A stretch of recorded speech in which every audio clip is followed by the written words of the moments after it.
Let's begin again with a whole new religion after moving away from Zoroastrianism. Now we move into a more prominent religion, if you will, and we're going to talk about Islam. Islam is second only to Christianity in the size of the group itself. It is the next largest faith group in the whole world, next to Christianity.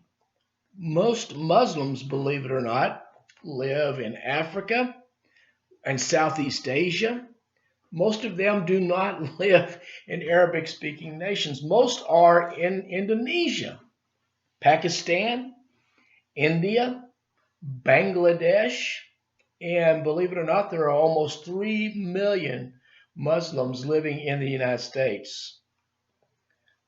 Islam is monotheistic, meaning there is one God, and their belief that Allah is God. Muhammad is the last of the prophets who received the Quran, Quran, from Allah. Islam in Arabic really simply means submission. So, let's talk about some of the teachings of Islam. It arose out of the Arabian Peninsula somewhere in the 7th century, the 7th century. It was not introduced as a new religion, okay? I want to reiterate that. It was not introduced as a new religion, but more of a reawakening of a monotheistic faith that came out of the prophet Abraham. Muslims consider Muhammad to be the final messenger in a series of prophets who were sent from God to humanity. They would also include Abraham and Noah and Moses and even Jesus Christ himself. All of these prophets, according to Islam, were not divine, but they were human. But Muhammad, according to Muslims, is a more extraordinary man than the others that I just mentioned. He was religious, he was also a political leader, and he was considered to be an example for all Muslims to follow.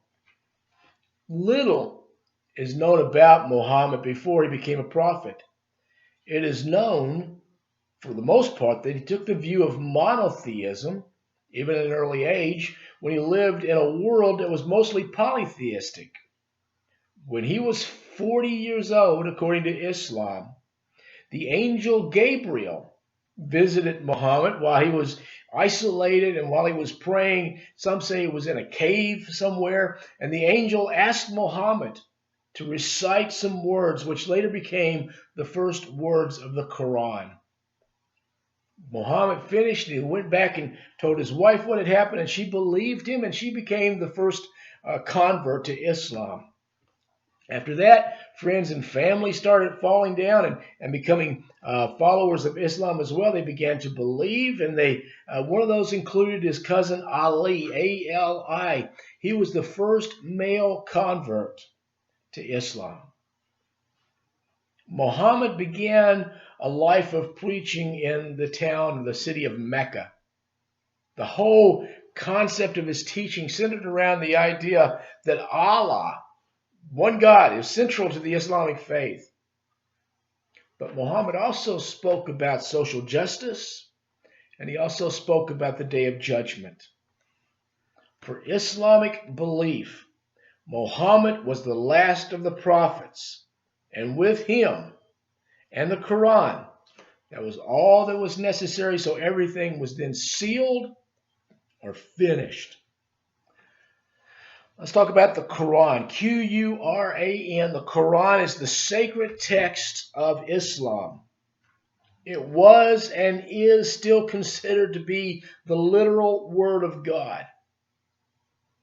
Quran literally means recitation, to repeat over and over and over again. Even today, every printed copy of the Quran bears a stamp of approval by the Hafid, Hafidh, who is the keeper of the Quran and knows the Quran by heart. And there's more than one of them, but that's what they are.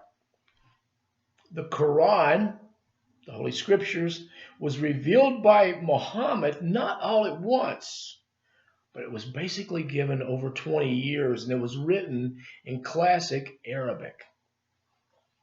Reciting and reading and studying the Quran every day is key to every Muslim. It is not a narrative story. It's not something you can read from the beginning to the end like it's a book, but it's read in other ways. There are 114 chapters, and each chapter is called a surah, S-U-R-A-H.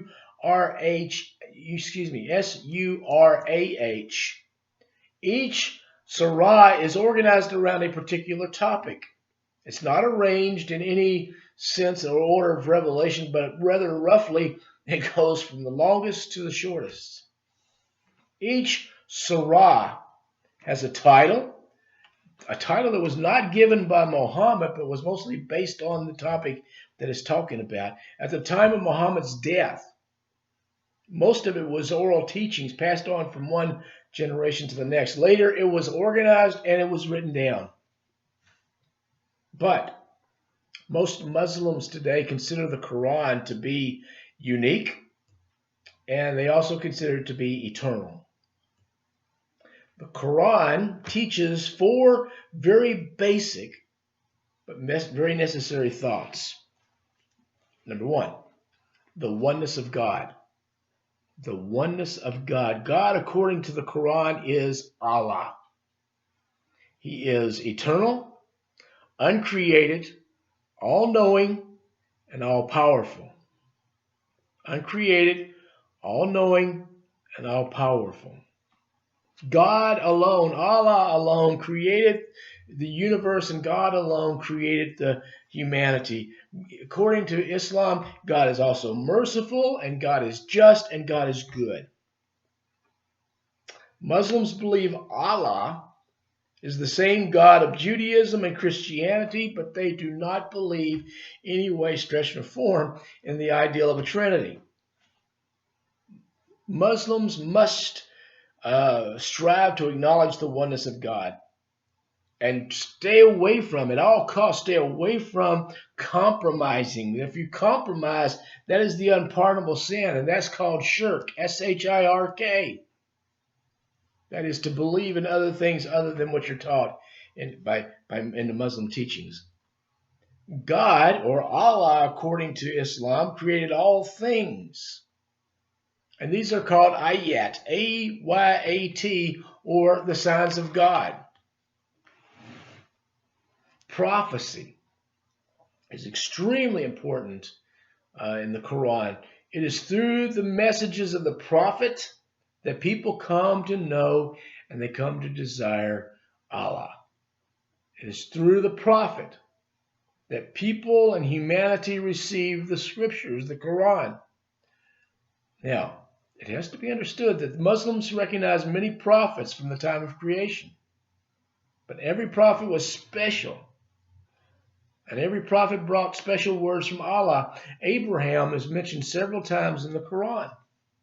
And the Quran also mentions Jesus, but it only mentions him as a prophet, and that the Gospels are a revelation of that prophet to humanity. Muslims believe Jesus was born of the Virgin Mary, but they have no belief that he was divine. Some prophets only brought news from God, like Muhammad and Moses, but Muhammad and Jesus and Moses and Abraham all brought special messages. According to the Quran, Adam, the first man, was the first prophet. And men and women were made to worship Allah and to obey him and to be thankful for what Allah was giving to them.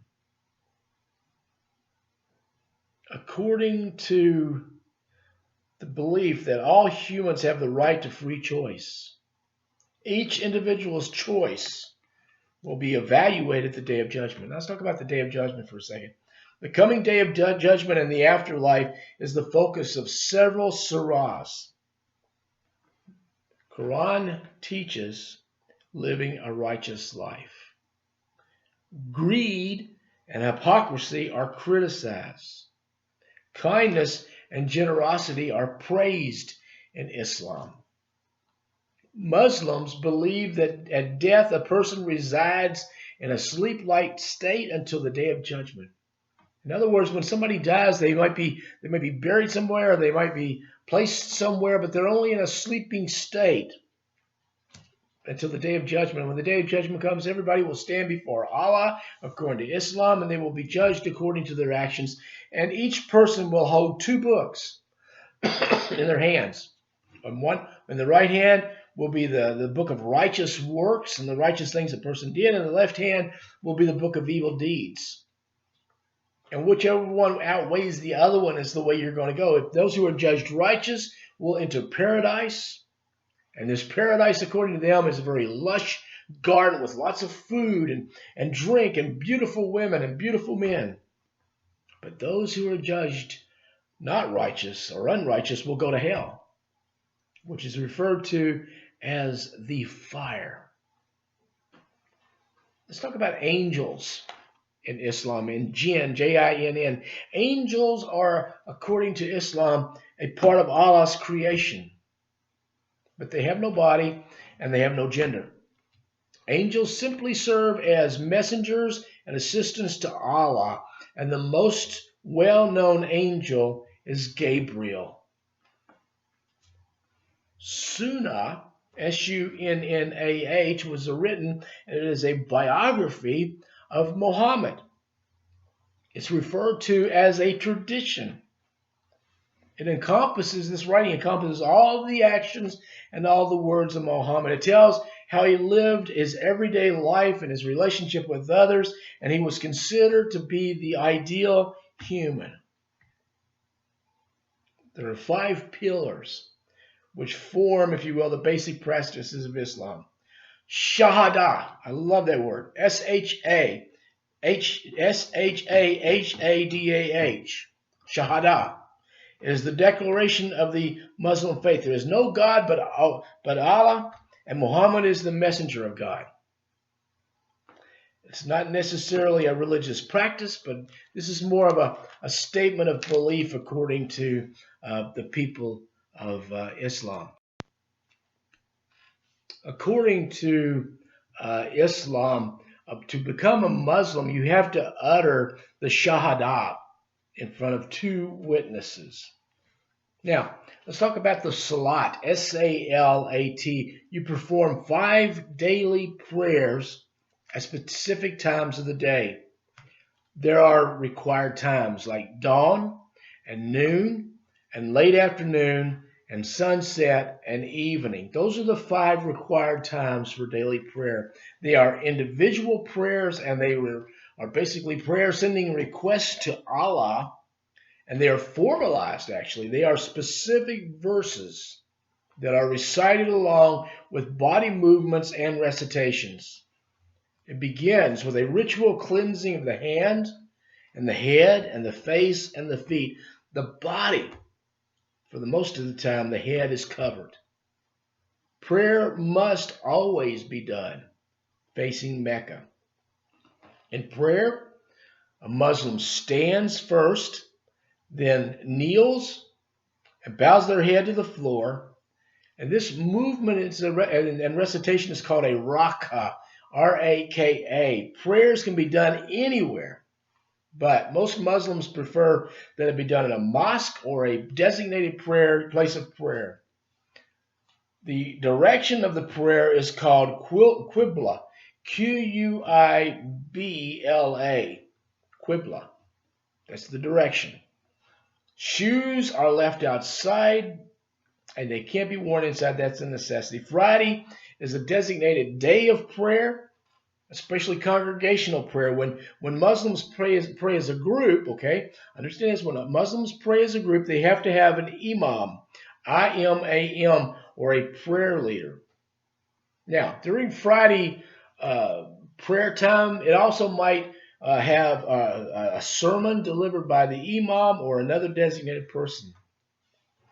The 5 daily prayers that we mentioned a little while ago are announced by the muezzin, M-U-E-Z-Z-I-N, who stands at the door of the mosque and calls people to prayer. He just kind of yells it out there into the community. Almsgiving is the third pillar, and the almsgiving is called zakat, Z-A-K-A-T. And a set of numbers, a set number, basically somewhere around 2.5% of a person's income and their cash on hand and their property is what's considered to be an almsgiving. It is considered to be a commitment on the part of every believer. SAWM is the fourth pillar of this whole group. It's fasting during Ramadan. Ramadan is the 9th month of the Islamic calendar. And it's also believed to be the month that the Quran was revealed to Muhammad. During this time, they are to refrain from eating and drinking and any kind of sexual activity. And they should strive, if you will, toward new thoughts and new ideas. Strive to avoid negative thoughts and strive to avoid arguing during the fast. Now, of course, as always, there will always be some medical reasons and medical exceptions for the fast. But the fast always starts at sunrise every day, and it lasts till evening when the friends and the family get together and they have a meal.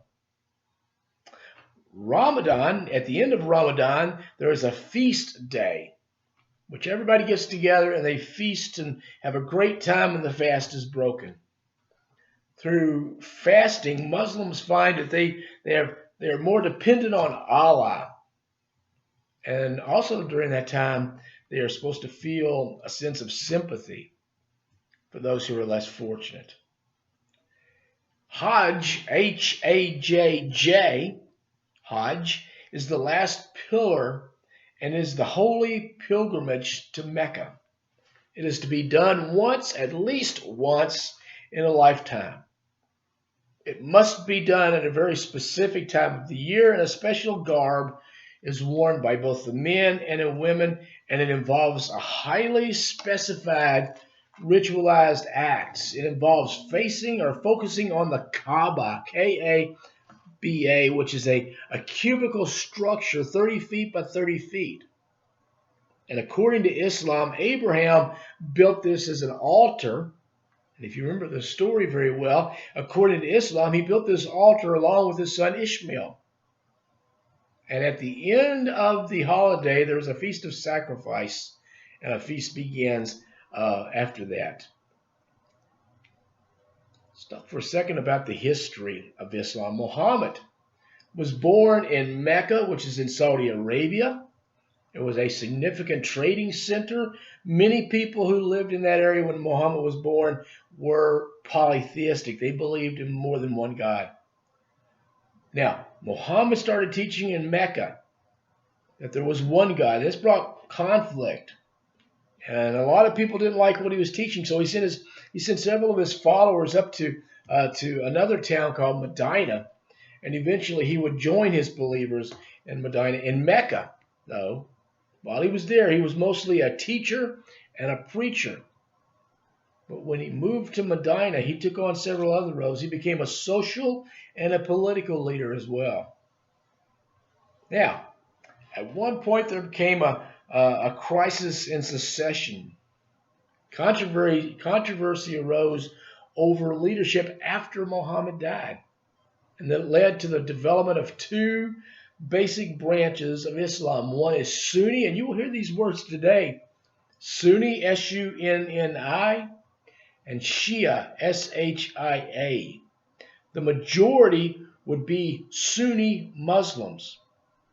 The rulers after Muhammad were not prophets. They were considered caliphs, C-A-L-I-P-H-S, or they were more like representatives of Allah and his prophet Muhammad. There have been, over the period of time, some Islamic reform movements. Wahhabism, W-A-H-H-A-B-I-S-M, was a reform movement telling the Muslims they had to get back to the teachings of the Quran and the Sunnah. And this gave rise to radicals like Osama bin Laden, who felt like they were called to bringing Islam into the world. There's also the Brotherhood, the Muslim Brotherhood. They developed in Egypt, if you will. They are highly, highly, highly critical of the Western world. I went back and talked about the two basic varieties of Islam. We talked about them over here, but I want to share with you Sunnis, Sunni. They believe in the importance of the Quran as the source of law, but they also believe in the consensus of the community.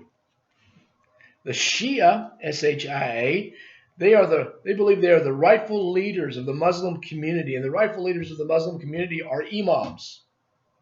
And they are both religious as well as political leaders. For a second, let's talk about Muslims in North America. Most of them live in very urban areas. Many African American Muslims see Islam as the basic religion of their own ancestors. And then there's the Nation of Islam, which differs traditionally from Islam itself, but they're mostly found in the U.S., and they espouse, if you will, the supremacy of African Americans. Islam as a way of life, the Quran and daily life is very important. An important part of the daily life is that everything is to be treated with respect and with reverence. To the Muslim, the Quran is only authentic in its original Arabic. Let me repeat that. The Quran is authentic when it's in original Arabic. The English versions, according to them, are only interpretations. In many communities, both men and women are encouraged to study the Quran. We've heard this word before, jihad, Jihad. That just simply means to struggle.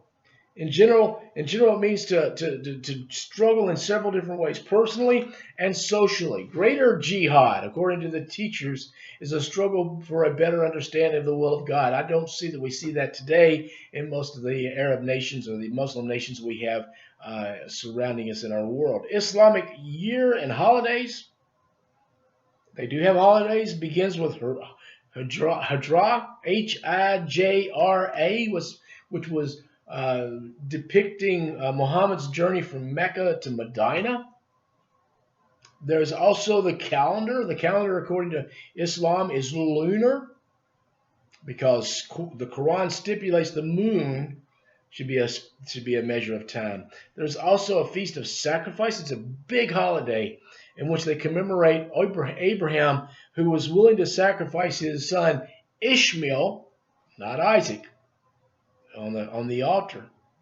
There's also the feast of fast breaking at the end of Ramadan. Let's talk about the Sharia, or Islamic law.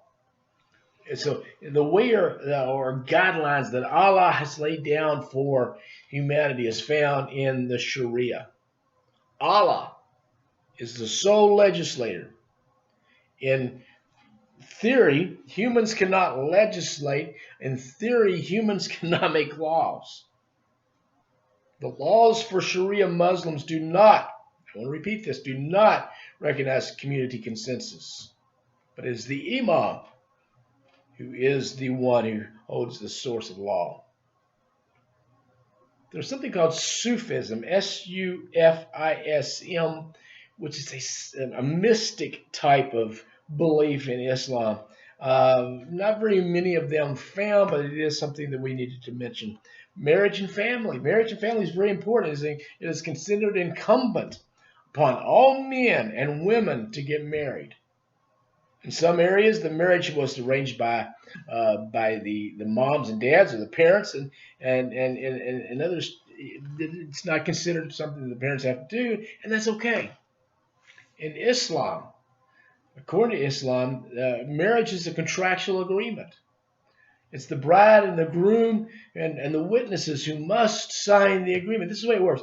The groom is to give the mahr, M-A-H-R, is to give a mahr, M-A-H-R, to the bride and her family. This is usually a gift. We might call it a dowry. It's a gift. It usually consists of money and or property. A contract is signed by the groom in the mosque.